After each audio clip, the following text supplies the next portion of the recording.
Greetings, people of cyberspace. Need space possibly too. Welcome to this long-awaited follow-up to the Wellington Harbour curvature test. I'd planned to test the curvature between Wellington's west coast and Kapiti Island, but I found out that to do it properly I'd have to get up really early to get the right light. After weeks of trying to work up the gumption for an early start, something occurred to me. I remembered a local legend I'd heard a while back but dismissed as nonsense. Rumour has it that on a clear day, with everything in the sky just right, you can see all the way to the South Island, and that's much further and much bigger than wee Kapiti Island. So I decided to take a drive around the Wellington coast with my camera and a couple of lenses to test this legend out. I'm going to show each place I drive to in Google Earth and take a few photos so you know it all checks out. So here we are zooming into Orfido Bay. First stop is that's the closest point in Wellington to the South Island that can be accessed with a regular vehicle. And those mountains, I think, are the South Island. Let's see if we can see them through the camera. Yeah, that looks to be a mountain over there. And through my telephoto lens, my God, it's the South Island. It's a pretty big mountain, that one. I wonder how far away it is. We'll check that out later. Now off to Island Bay, the west side of Island Bay.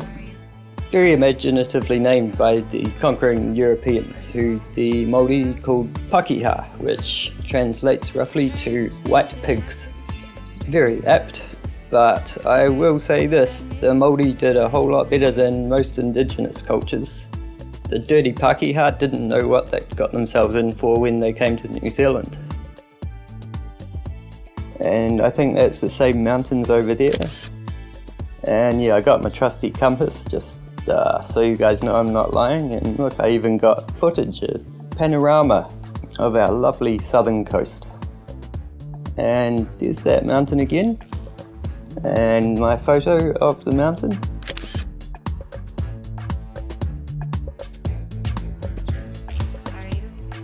And off we go to the east side of Island Bay. The Māori called that island Tapu Te Ranga, and it's said to be patoa, which is kind of like sacred.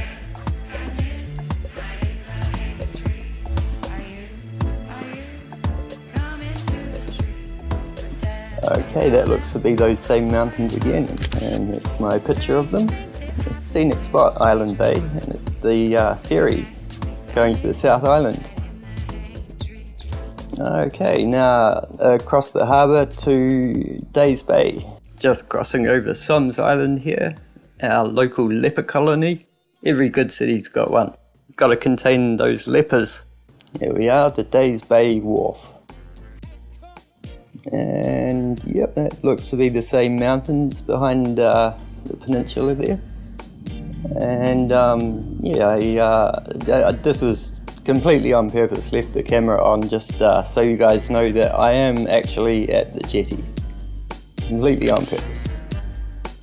And my trusty compass pointing to that same mountain by the look of it.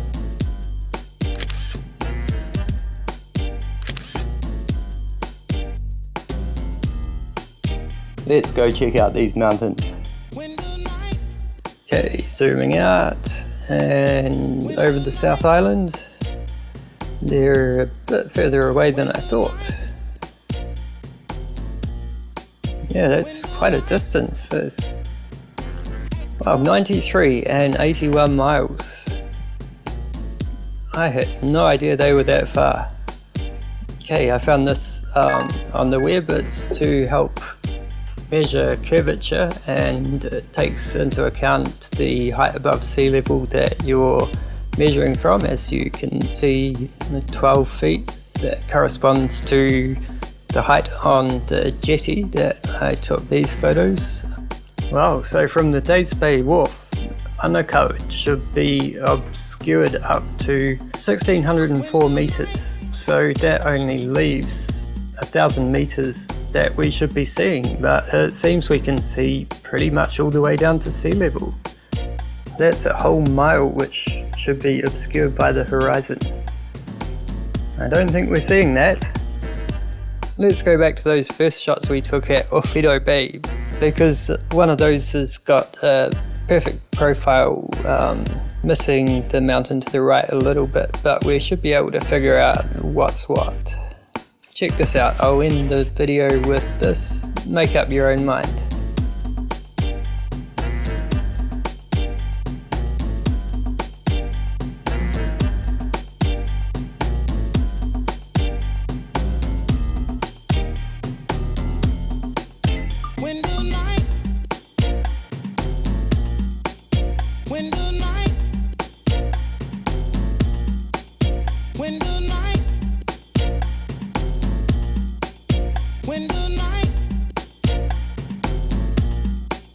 When the night